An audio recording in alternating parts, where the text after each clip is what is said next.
All right, I am now playing with mold LF247, another new one from Creative Paradise. And this is a beautiful cut glass looking, vintage almost mold. And here's LF248. This is the teardrop shaped one, also kind of cut glass. I'm going to fill this with some Tecta, then just put some colored frit on top. And I'm not going to do too much with this, but you'll kind of see what I do. I'm going to play with it a little bit.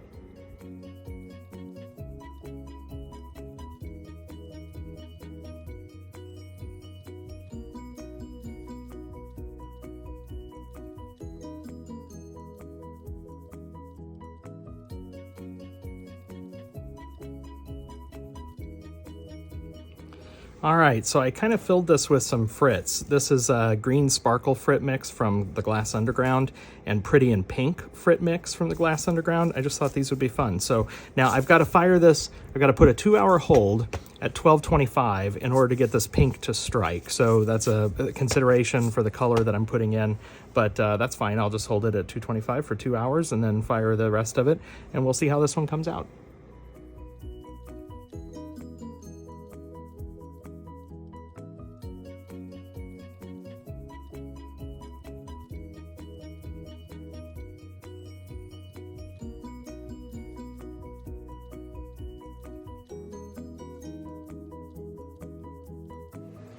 Well, this is what happens when you don't pay attention to fill weights.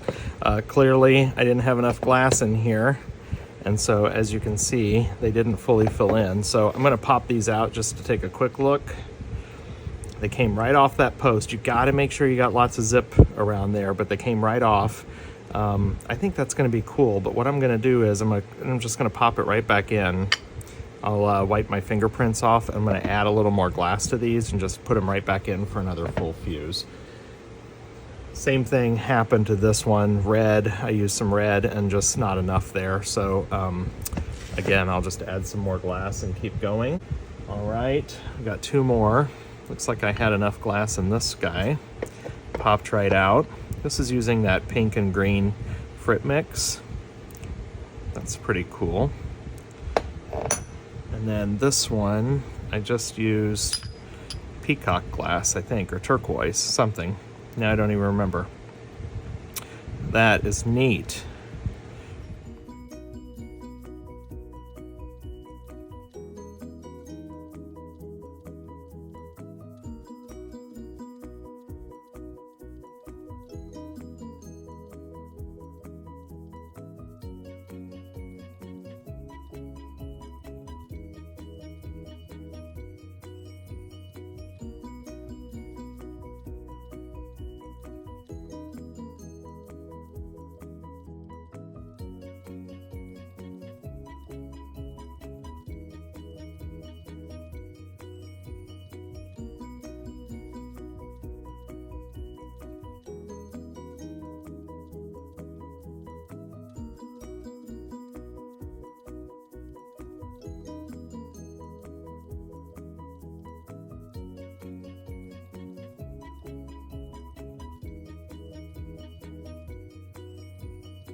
This is that teardrop using the green and the pink frit. I think it's an interesting look, but I think I prefer transparents more. This is that teardrop using, I think it was turquoise. I don't think, maybe it's peacock, I just don't remember.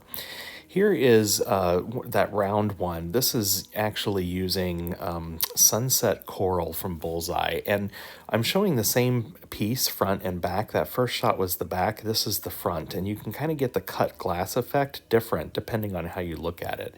Here's the one that was turquoise. Again, this is the back of the ornament, the textured side, and then here it is on the front. So you can kind of get more of a reflection on the smooth side of that cut glass look. Here's one that I did in red, deep, beautiful bullseye red. This is the back, the textured side, which looks amazing, but it also looks really cool from the front. And what you don't see in the pictures is this, with a little bit of movement, you kind of get some reflection in those cut glass lines. It's really cool. Here's one where I did a frit blend. This is a blend that I made on my own. Interesting look. You kind of lose some of the effect. Here is red and green, kind of traditional Christmas colors. You really see that cut glass look. And here, this one almost makes me think of the Grinch in terms of the colors here. Again, the cut glass, this is the backside, really accented well. I had a lot of fun with these. I'm going to make some more. Make sure you're following me on Facebook. I'll probably share some more photos in the future. Catch you all later. Bye-bye.